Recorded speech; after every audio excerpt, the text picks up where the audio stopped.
Welcome to TwoQuestions.tv. I'm Susan Baroncini-Moe. Joining me today, again, is Lisa McLeod. She's a best-selling author and leadership consultant whose clients include Google, Hootsuite, and Roche. She's best known as the creator of a popular business concept called Noble Purpose. And she's also the author of this book, Leading with Noble Purpose. Hi, Lisa. Welcome back to the show.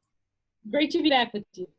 I'm so happy to have you back here because this book I love just as much as the other one.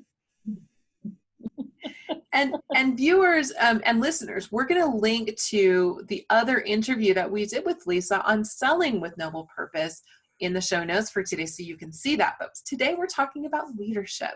And we talk a lot on this show about the problem of disengaged employees. And you say in the book that lack of engagement isn't the problem, it's the symptom of work without meaning. So let's unpack that, because you say that work that matters, that we need to have that. And so why do we need that, and how do we get that? So let's look at two things. Let's look at what a company needs to be successful and what an individual needs to be excited about their life, and they're connected. So as human beings, once we get beyond food and shelter, I talked about this a little bit before in the sales interview, but we have two fundamental needs. We want connection and we want meaning. We are hardwired to want to know that we make a difference in the lives of somebody besides ourselves. So that's a human need. Now let's look at companies. To be successful, a company needs two really important things. They need competitive differentiation and they need emotional engagement. They have to have some uniquely differentiating point of view or they'll become commoditized, and they have to have employees who care. Because you can't create customers who care about you unless you have employees who care about you. But what happens in business is those two things are often viewed as separate things. Competitive differentiation is all about product, emotional engagement is this HR function. And we have these huge numbers, anywhere from 65, 75% of people are emotionally disengaged at work. And so companies try to do all kinds of things. Oh, we're going to put a foosball table in the lobby. We're going to do lunches. We're going to bring in fruit. Retreat. And all those things are great. They're great. But they alone will not create emotional engagement. What creates emotional engagement is the exact same thing that creates competitive differentiation. And that's this thing I call noble purpose. So if you look at the companies where the people are highly engaged and where they have real differentiation, they have absolute clarity about how they make a difference in the lives of their customers. And you see, this is why we have so many disengaged employees, and every day becomes a rinse and repeat of the last, because the narrative is about, we've got to hit the number, we've got to get this stuff out by Friday, we've got to do this. And those things need to happen, but without some overarching sense of purpose, over time, people will cease to care. And so what happens is if customers become just a number to your business, if you treat your customers like a number, they'll return the favor. You'll become a powerhouse business. And then what will happen is, when you treat your employees like a number, they will treat you as the same. And so you'll have a transactional relationship with your customer, a transactional relationship with your employees, and employees will do, we call the disengaged employees, are the people who quit and stay. They quit caring, but they stay at their desk and keep collecting the paycheck. And so if you look at companies that are really successful, and we've got a number of them in the book who've used this methodology, G Adventures, Roche, Flight Center, Hootsuite, they've rallied their whole team. Like Flight Center is an Australian-based company. It's one of the ones in the book. 80,000 people around the world. And they rallied their whole team around this organizing message. We care about delivering amazing travel experiences. So everybody asks, how am I delivering an amazing travel experience for my customer? How can I show I care more? And it gives employees that North Star. Because if your North Star is profit, over time, you will make less of it. Well, so to that end, leadership is critically important, clearly. And I've heard again and again, I've read again and again, heard it over and over. It's so important that as a leader, you embody your culture, you be a work in progress, learning constantly, be transparent, communicate like crazy, personally recognized team members. And you talk about all of these things in the book. Why don't more leaders do this already? Well, the short answer is it's hard.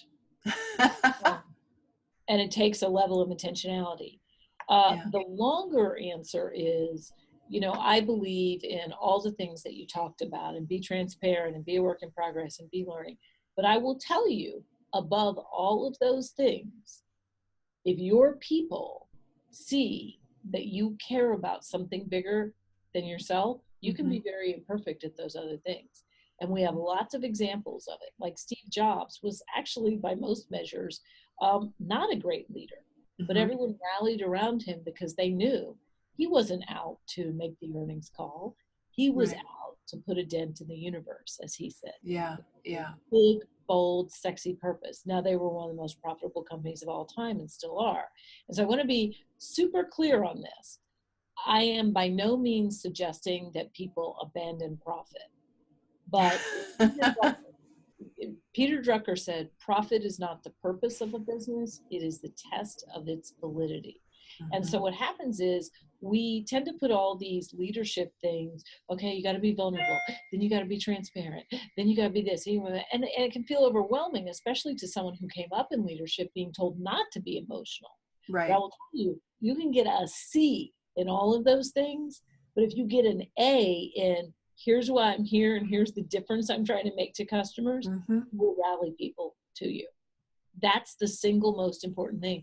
Is one of my favorite leaders, Cheryl Batchelder, who was the CEO of Popeyes during a time where she turned that company around, publicly traded company, absolutely in the dumper when she took over as CEO. She became the most profitable restaurant leader in America 2 years in a row, I think it was. Jim Cramer listed it.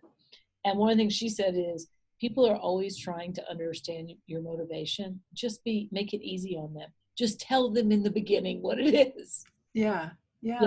And so that's the leadership lesson that I want people to really take away from this is all of those other things matter, but what matters most is if people know I'm trying to put a dent in the universe. I'm trying to create a global franchise where employees show up excited about work. We're trying to, one of our clients is Roche, do now what patients need next. We're trying to champion laugh out loud fun like Dave and Buster's. Whatever it is, if people know that's what you're trying to do, they'll forgive you some of your imperfect interpersonal skills. Phew. I just heard all my clients go, phew. No clients, we're still working on that stuff. You absolutely need to work on it, but you can absolutely be a work in progress. Just make sure you're sharing. Here's why we're here. Here's our notes. And it's always about customer impact. I'm going to go rogue today, and I'm going to ask you a third question.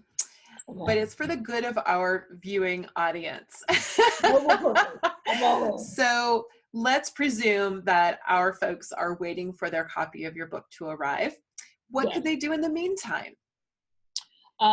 What you can do in the meantime is you can answer what we call the 3 discovery questions. And these questions are very carefully worded.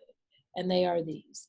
Identify whether you're a solopreneur or whether you are a CEO or whether you are a middle management cog or a field person. Whatever it is, you need to answer these questions.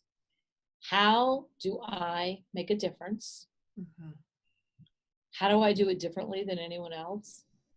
And on my best day, what do I love about my job? If you can answer those 3 questions, that becomes the story of your business. Because the story you tell yourself about your business will be the story you tell others. It will inform your behavior, which will inform your results. And I want to be crystal clear on this. A lot of companies talk about their value proposition and their points of competitive differentiation. These questions are worded differently for a reason. If I were to ask you your value proposition, we usually get very sanitized, non-emotional language. Right. But when I say, how do you make a difference? If you switch from thinking about the value you add to customers to the impact you have on them, it's more than just a nuanced wordsmith. Right. Switch from adding value to the impact, that creates a totally different mindset. It will create a totally different narrative to your business. So if you do nothing else, ask yourself the 3 questions. How do I make a difference? How do I do it differently? And on my best day, what do I love about my job? Spend 5 minutes on that and start using that language in your interactions. It'll be a game changer. Amazing. I love it. I love it. Lisa, would you like to join me in the after show today? I would. I have a few more minutes. Awesome. I'm so excited. Okay. Well, thank you for joining me on this show today. We'll head into the after show. And viewers, here's the book. We're going to have links down below in the show notes so that you can get your copy from Amazon. Thanks for watching. We'll see you next time.